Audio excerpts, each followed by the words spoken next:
जब वो जालिम जिना इस मुल्क के दो टुकड़े किए, और दो टुकड़े करने वालों में क्या कांग्रेस पार्टी शामिल नहीं है?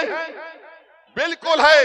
ये मैं नहीं कह रहा हूं, मौलाना अबुल कलाम आजाद अपनी किताब इंडिया मीन्स फ्रीडम में कह रहे कि मैं गांधी के पास गया, मैं नेहरू के पास गया कि भारत के टुकड़े मत होने दो, और मौलाना आजाद ने क्या लिखा वो आप उस किताब को उठाकर पढ़ लीजिए। मैं भारत की जमहूरियत को मजबूत होने के लिए कह रहा हूं, संविधान में यकीन को और मजबूत करने के लिए कह रहा हूं कि नौजवानों, ये लड़ाई तुम्हारे मुस्तकबिल की है, ये लड़ाई आपके मुस्तकबिल को अच्छा करने की है। नेता बनो, तुम कब तक किसी के सामने हाथ बांध कर खड़े होगे? अरे जब तुम लीडर बनोगे तो तुम अपने मुकद्दर के फैसले करोगे। ये लोग बार बार बोलते हैं अच्छा तुम सूरत से अगर तुम्हारे 10 जीत गए तो क्या होगा? अरे एक जीत कर पार्लियामेंट में जाता है तो सब खड़े होकर कान लगाकर सुनते हैं कि अब बोलने वाला सच्चाई को बयान करेगा। अगर तुम्हारे और हमारे वोट से 10 जीत जाते हैं तो यकीनन इंशाअल्लाह ताला उन वार्ड में काम होगा, उसमें डेवलपमेंट होगा, उसमें जो बारिश का पानी आने की वजह से चलना मुश्किल हो जाता है। मैं आपसे अपील कर रहा हूं मेरे भाई, आप अपने वोट का सही इस्तेमाल करो। आप इस सरजमीन पर बसने वालों ने बहुत जुल्म देखे हैं, बहुत तकालीफ आप उठाए हैं। मैं आपकी हिम्मत को सलाम करता हूं, मैं आपकी हिम्मत को सलाम करता हूं कि 69 का फसाद, उसके जुल्म की कहानियां मैंने बुजुर्गों से सुनी थी। अहमदाबाद के 69 का फसाद हम जानते हैं। फिर 2002 में क्या हुआ आप बताइए? SIR के नाम पर, SIR के नाम पर नाम काट दिए जा रहे हैं ताकि हम वोट डाल ना सके। बुलडोजर इस्तेमाल किया जाता है पूरे भारत में ताकि हमको बेघर कर दिया जाए। अब डिलिमिटेशन के नाम पर हमारी इलेक्शन में लड़ने के मौके को खत्म करना चाहते हैं ताकि आपकी कोई सियासी आवाज और आपका नुमाइंदा जीत कर ना जाए।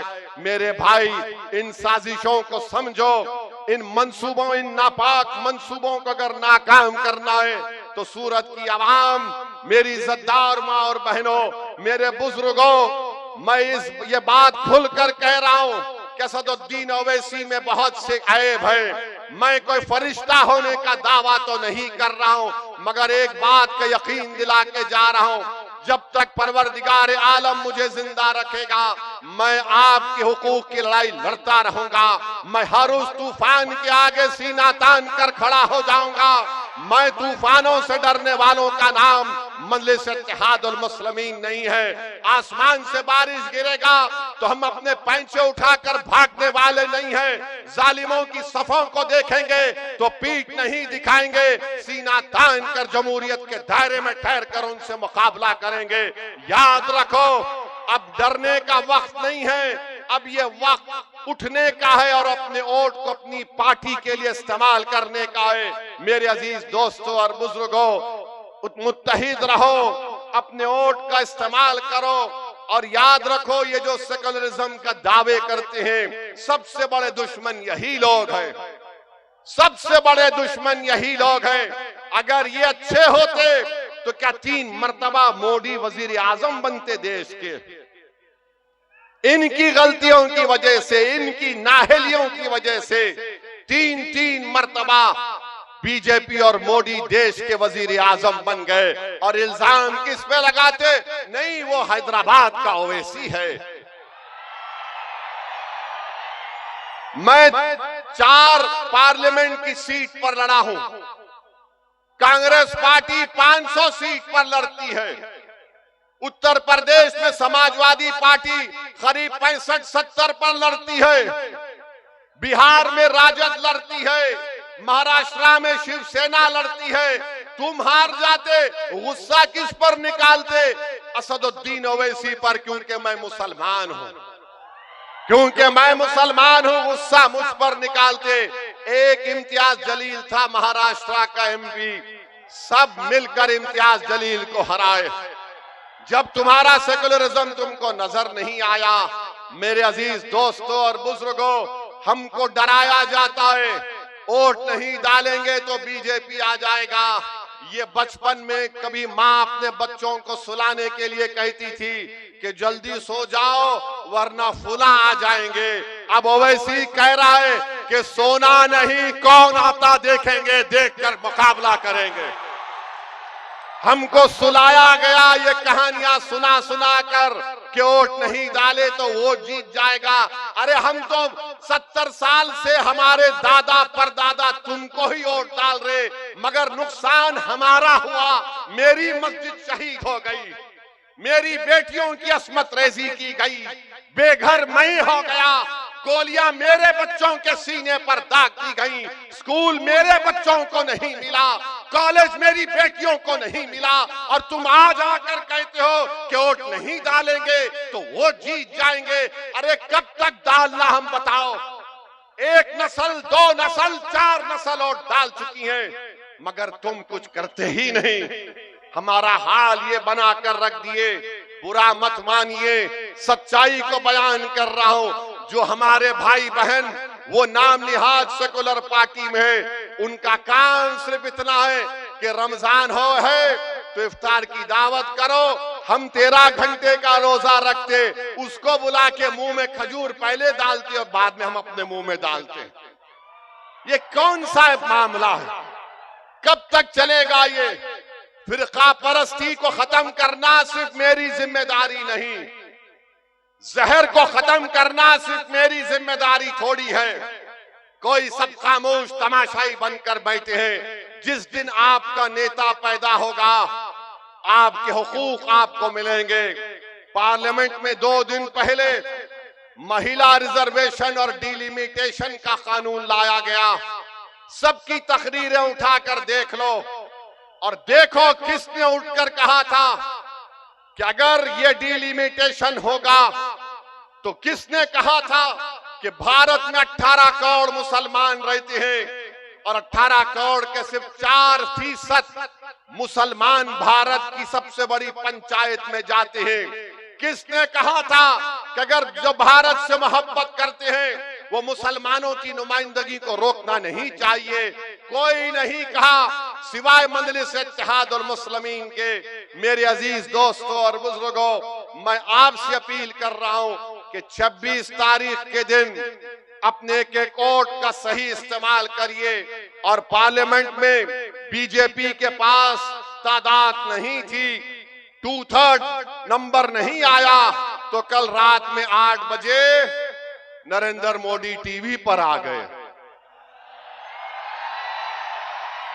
किसी ने डर कर पूछा, असद भाई क्या फिर से नोटबंदी? 8 बजे आ रहे हैं। किसी ने पूछा क्या फिर से लॉकडाउन? मोदी जी, जब कभी भी आप टीवी पर रात में आते, लोग ये समझते कि कहीं फिर से नोट तो गायब नहीं हो जाएगी,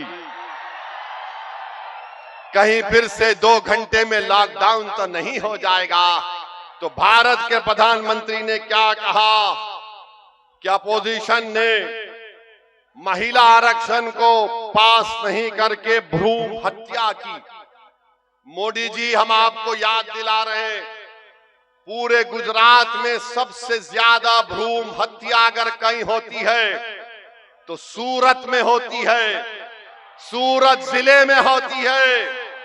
ये मैं नहीं कह रहा हूं, हुकूमत गुजरात के फिगर्स कह रहे हैं।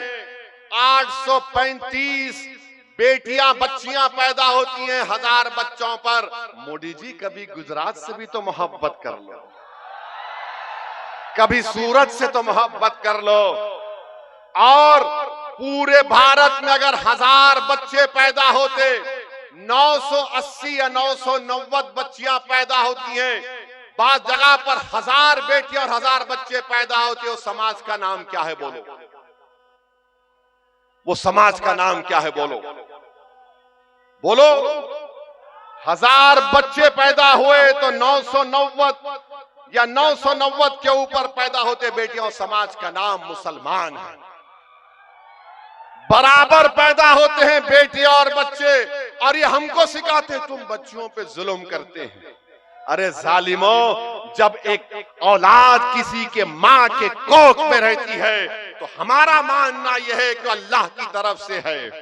हम ये नहीं देखते कि बेटी है या बेटा है, हम कहते हैं अल्लाह हमको दे रहा है, अल्हम्दुलिल्लाह। तुम हमको बोलते मुसलमान बच्चियों से जुल्म करते हैं। अरे ये फीमेल इन्फेंटिसाइड ये कहां है बताओ, ये भ्रूण हत्या कहां पर हो रही है? अब लोग बोलेंगे ओवैसी ने भड़काऊ भाषण दे दिया। अभी हमारे टीवी के जिम्मेदार लोग हैं, ताक में बैठे रहते। मैं आपको फिगर बता रहा हूं, फिगर्स पे बात करो। भ्रूण हत्या का सबसे बड़ा सेक्स रेशियो आप देख लो, कहां पर है? सबसे कम यहां पर सूरत में है, 845 कुछ है। बताओ फिर इस पर क्या होगा? ठीक है मोदी जी, आप वो भूल जाइए। आपको बिल्किस बानो याद होगी? बिल्किस बानो याद है आप लोगों को? याद है ना? वो हमारी बेटी थी जो हामिला थी, भाग रही थी, उसी के पड़ोसियों ने मिलकर उसका रेप कर दिया, उसके बच्चे का कत्ल कर दिया। उसका केस चला महाराष्ट्र में। वो जालिमों को जिसने हमारी बेटी पर जुल्म किया था उनको कोर्ट ने सजा दी। उन जालिमों को छुड़ाने का काम मोदी की सरकार ने किया था। और देश के प्रधानमंत्री कल रात में 8 बजे कह रहे हैं भ्रूण हत्या। जकिया जाफरी आप जानते होंगे, बीजेपी वालों, जकिया जाफरी एहसान जाफरी के इंसाफ के लिए लड़ते लड़ते इस दुनिया से चली गई। तो मेरे अजीज दोस्तों और बुजुर्गों, मेरी आपसे अपील है कि वार्ड नंबर 18 और 25 में मजलिस के उम्मीदवारों को कामयाब करिए। मुझे बताया गया कि यहाँ पर हजरत दाग दहलवी के नाम पर एक उर्दू मीडियम स्कूल था, उसको बीजेपी की सरकार ने डिमोलिश कर दिया। 3000 तुलबा और तालिबात स्टूडेंट्स पढ़ते थे, अब तक नहीं बनाया गया है। मैं आपसे वादा कर रहा हूं कि आप मजलिस के उम्मीदवारों को कामयाब करिए, ये बनाया जाएगा। इस वार्ड में कोई कम्युनिटी हॉल नहीं है, इंशाअल्लाह उसको बनाया जाएगा। फिर एक डुम्बाल टूर्नामेंट स्कूल है, यहाँ पर भी तकालीफ है। इंशाअल्लाह ताला इन तमाम चीजों को पूरा किया जाएगा। आपको बताने के लिए कह रहा हूं कि हैदराबाद में लोग बोलते हैं कि ओवैसी खाली भाषण देता ही नहीं। मेरे भाई, हम कांग्रेस के खिलाफ इलेक्शन लड़े थे, कांग्रेस को जनता ने इख्तियार दिया, चीफ मिनिस्टर कांग्रेस का है, हमने जाकर नुमाइंदगी की। हैदराबाद के पार्लियामेंट में 2200 करोड़ से मेट्रो का काम मेरे कॉन्स्टिट्यूएंसी में हो रहा है। इसको बोलते ताकत। एक एमपी क्या कर लेता देख लिए, एक एमपी 2200 करोड़ का मेट्रो का काम करा रहा है।